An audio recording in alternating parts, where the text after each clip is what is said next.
Welcome to another edition of Austin's American Flyer. We're today doing something different. I hope that's okay. In the past while, and by while, basically in the last 8 months or so, I've had the chance to go to a couple different train shows and stores with train stuff in them, and thought it might be kind of fun just to take a look at what came home with me, and also then of course some future projects.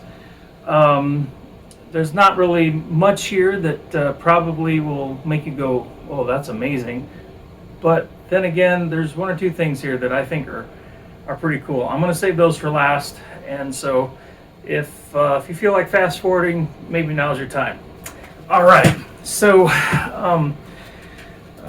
at one train store I was at, all the way down in Zona, this was an interesting hobby store, and it had everything under the sun. And I kept looking and kept looking, and I spied with my little eye some flyer, and particularly of interest was 293. Now, there was enough stuff going on, and it was crowded enough with items that I couldn't quite tell at the time. Wish I would have. But this was the tender that was with it, and the tender that came home with it, and I didn't realize. Pretty sure it should be plastic. Now, it's possible that there's a variation that had a metal tender. I have yet to check into that more. But so anyhow, that was something. I love 293s. I've mentioned that more than once. Although, to be honest with you, I pretty much like all flyer engines with one or two exceptions. But the 293s that I've seen have a tendency to pull like Clydesdale. They smoke fantastically, and you know how I love my smoke. So anyhow, that's on the horizon. And what may or may not be of interest about that one is there's no reverse unit, so I had to get a separate reverse unit to install.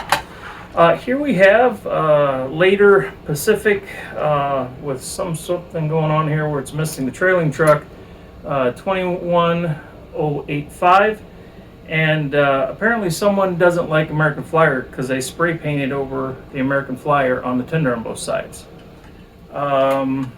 This has got a Pike Master trucks on it, and I'm chuckling because something happened with the drive wheel on here. These are plastic drive wheels, and it's not going to be very easy for the camera to pick this up, but something happened there. It almost looks like it got melted. I don't know. The flange is certainly barely there, and the tread section is, something's going on, so that'll be interesting to explore. And that engine and the next 4 engines, or there's a total of 4 engines, came from a gentleman who said he was wanting to find a good home for his flyer. He says, I know this hasn't been used for a long time, but would you be interested?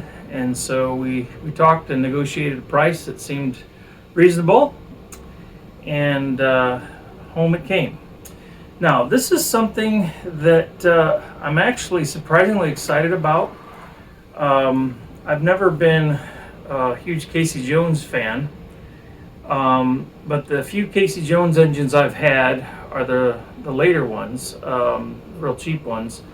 Here is a 2168.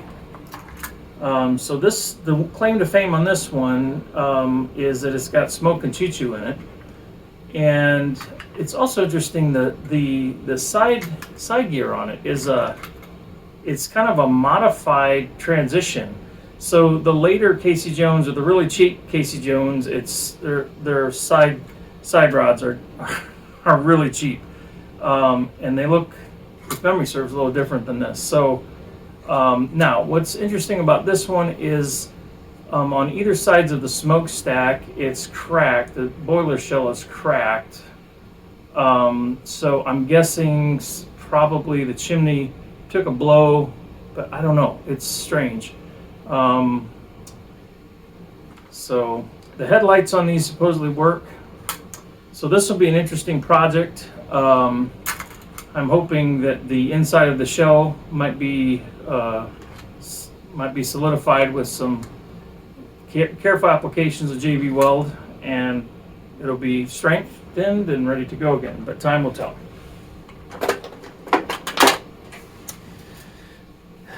And here we go, 360, 364 Santa Fe link coupler set. These are great engines, 4-wheel drive or 8-wheel drive before traction tires. So this will be fun to clean up and get rolling again.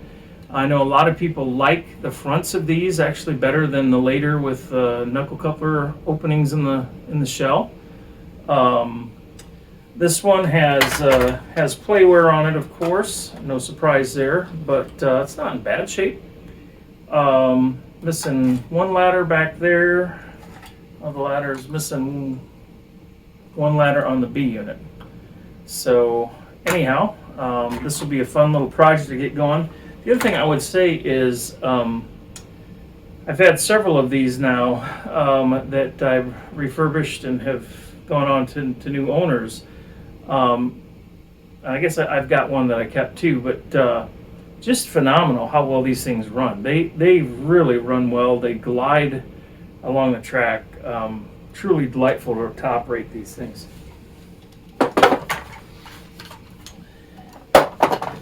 All right, and how about a 300? We don't have anything to do with 300s on this channel, do we? This is a later model, and check this out. It's got the reverse unit in the boiler shell, plastic boiler shell. How cool is that? I didn't recall that that's how this one was. So recently, I did a video about Leroy's engine repairs, and he had a silver streak and a late model 300 plastic shell with reverse lever in the shell.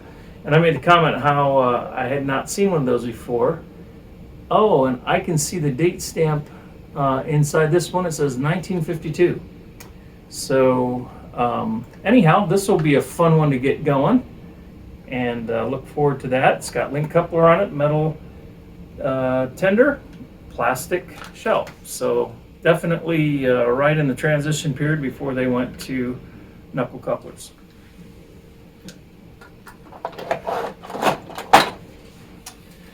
All right, now we're going to get into some different things.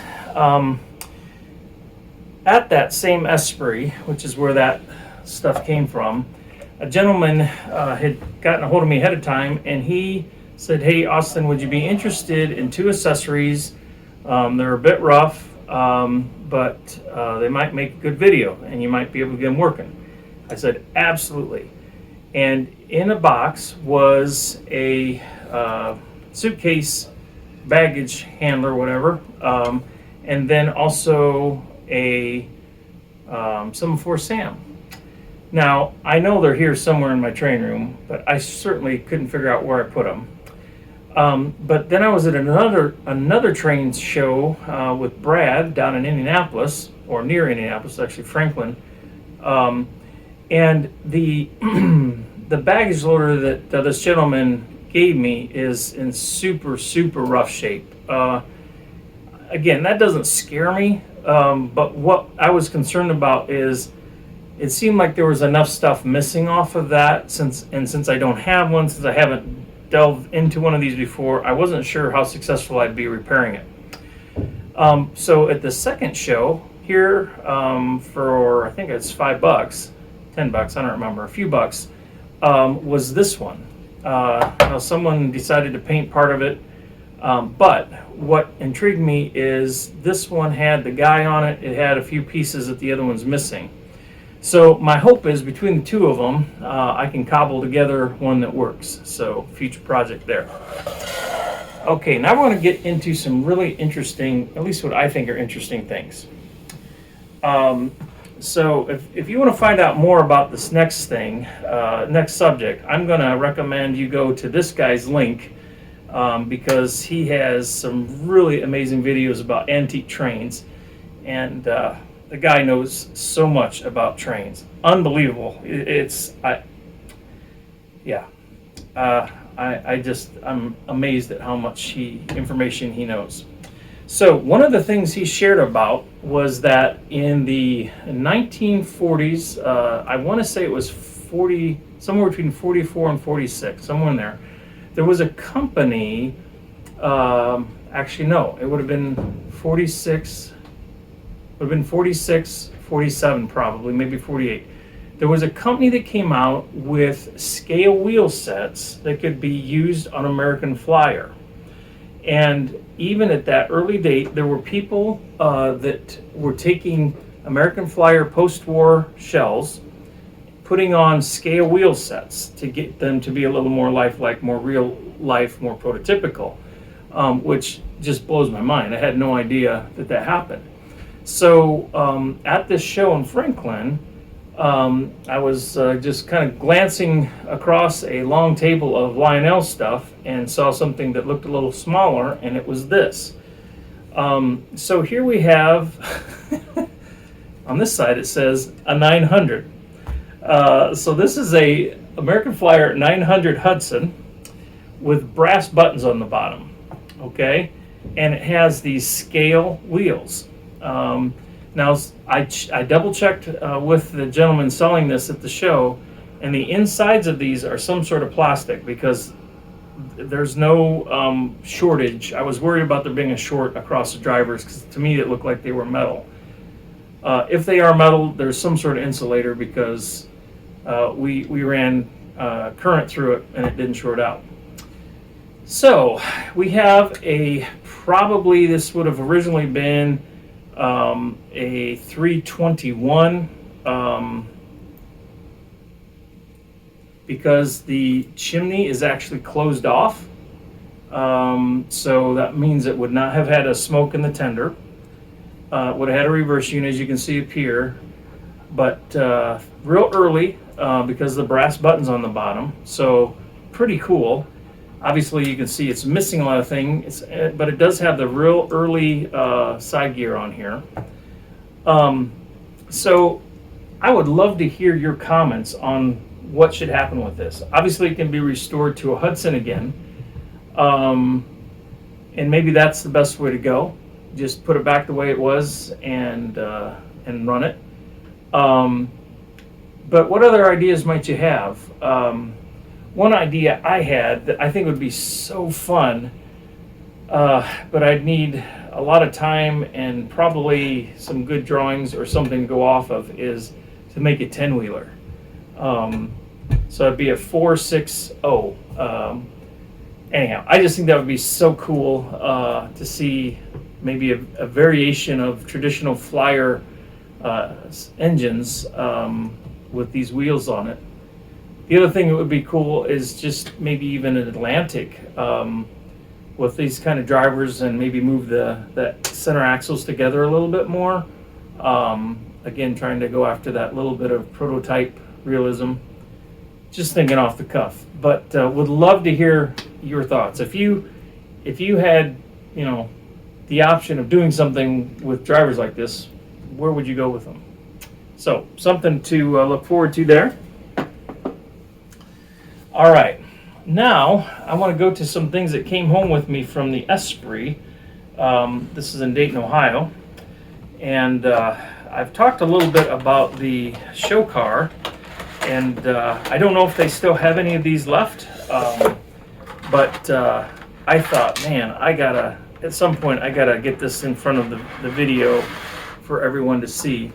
So these came from American Models. The club did the decals on there. You can see there's a Berkshire, which are famous engines, of course, made by Lima Locomotive Works there in Lima, Ohio. They also were renowned for their Shea locomotives. So anyhow, kind of cool. The colors on this are really awesome. I like the kind of the darker green. What I didn't expect is that these are sprung trucks. So there are springs on either side, and they really work. Just phenomenal. Now this is set for high rail. You could get them for high rail or scale, either way. And then this has working knuckle couplers on it. But isn't that cool? And I'm going to run this around the layout here in just a little bit for us. Another purchase that I made. Again, you all know that I'm a huge proponent of post-war American Flyer AC Gilbert stuff, but there's a few things that I've either seen other people show on their videos or just think, man, it would be so cool to have. And this is one of those. This is a wood side, couple of caboose, obviously, and it's lit. Again, it's got working knuckle couplers. It doesn't have sprung trucks, but the trucks have a pivot to them. I don't know how well you can see that with my fingers in the way, but so they actually have a bevel to them. The detail on this is just profound. It's got side markers. Those are lit. So I'm anxious to get this on the layout and run it. Chicago Northwestern. Obviously, we have engines and tenders that came from Flyer, but we never had one of these cabooses. So this is one of the reasons I wanted to get one. It just kind of go with some of the motive power, and probably should blame Mailman for that, because that's what he does on his layout. He's got appropriate cabooses for every one of his motive power, and I think that's pretty neat. Okay, last thing I want to get out here, I'm trying to be very careful with it, is yet one more American models, an E9. What do you think of that? Isn't that amazing? Check out the roof details on that. This thing is heavy. It's got 12-wheel drive. I did run it. Is that right? Yeah, 12-wheel drive. Let's see. We've got center traction tires. Yeah, center traction tires on it, both sides. I've driven this around the layout a couple times just to make sure it worked. And at some point, I want to actually open it up and do a video on that for all of us, just to get inside these things and see, what's a good idea when it comes to lubrication maintenance on them. That's my main reason for wanting to get a couple of the more modern pieces, is to see how they're put together, what needs to be done to them in terms of maintenance, and then if something breaks on them, how to fix them. So there you have it. There are some upcoming projects. There are some really neat things here. So anyhow, I thought I'd share that with you all today. I hope you enjoyed it. And now we'll turn our attention to some rail time with this Union Pacific pulling a Lima locomotive boxcar and a Chicago Northwestern caboose, because that's completely prototypical. Having fun here with American Flyer.